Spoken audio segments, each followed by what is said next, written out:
Alright, welcome. So today we're going to be looking at the Network Defense Professional course.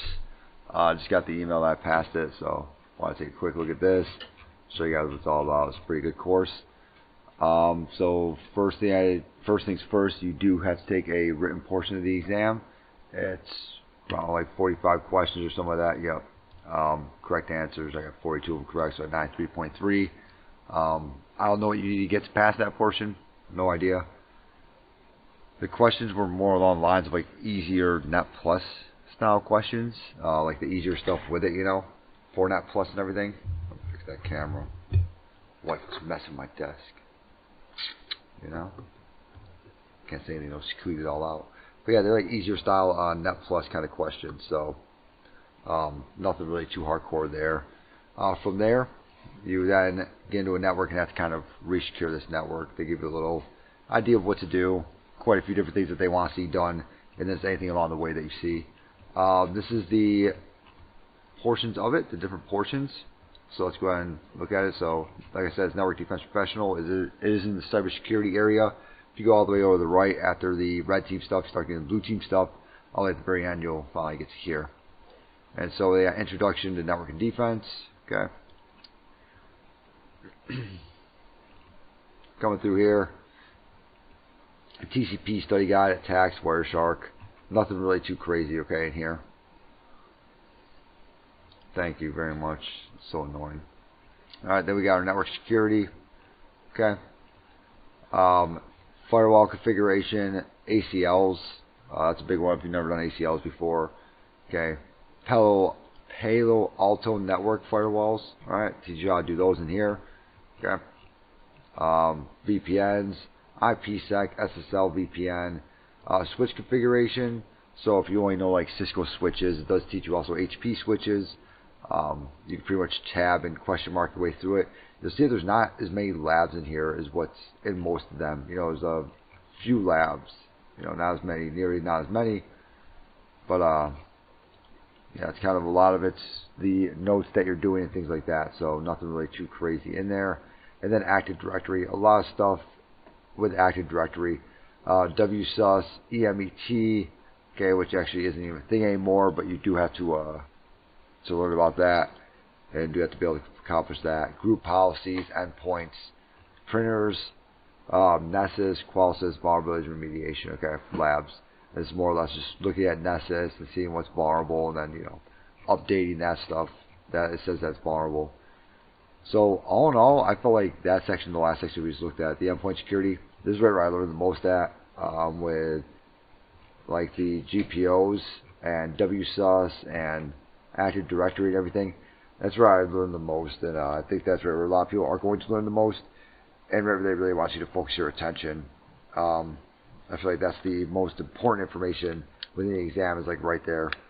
Now, as usual, just like all these exams, they give you about 75% of it, and you have to do that other 25%. This exam's the same thing. They give you about 75%, and you have to do the other 25%. So you are able to take the quiz, and then from there you do not need to immediately start the actual exam. Okay. So I started it pretty soon afterwards, but you do have like 7 days or something like that. It's like 7 or 10 days, something like that, to even just start the next portion of the exam. From there you go ahead and do your exam portion, and yeah, I mean, I was able to pass it, so that was pretty cool. So I was pretty happy about that. I mean, I thought that was something, something that I thought was pretty cool, and it was a lot different than what I was used to. But yeah, you still have to write up a report, still have to send a report and everything.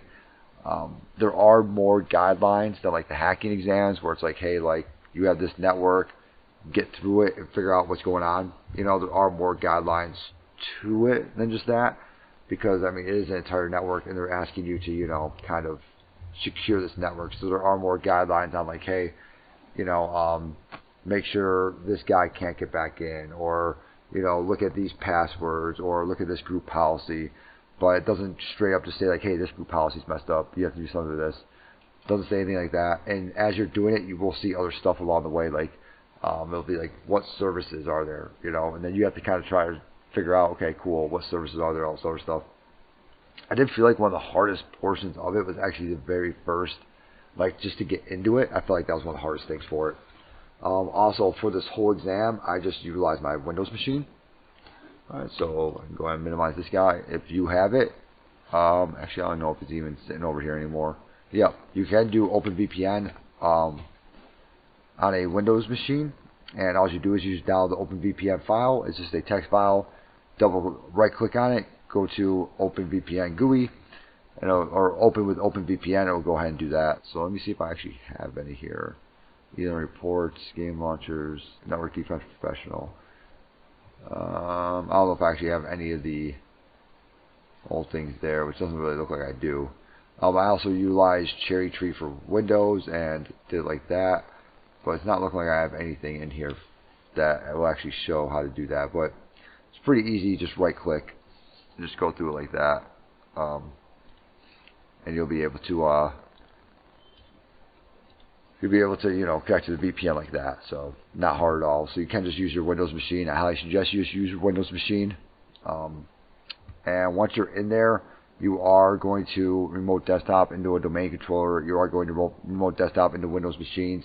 It was pretty quick for me, the remote desktop. I didn't have any problems with that. I didn't have any problems with the exam portion. Didn't have any problems with like failing, like freezing up, anything like that. So it did work very well for me. So I hope that answers some of you guys' questions. I know there's not a lot of information on this exam online. Hopefully that answers some of your questions. If you have any questions, leave them down in the comments. And that's going to be it. Alright, so you guys have a good night.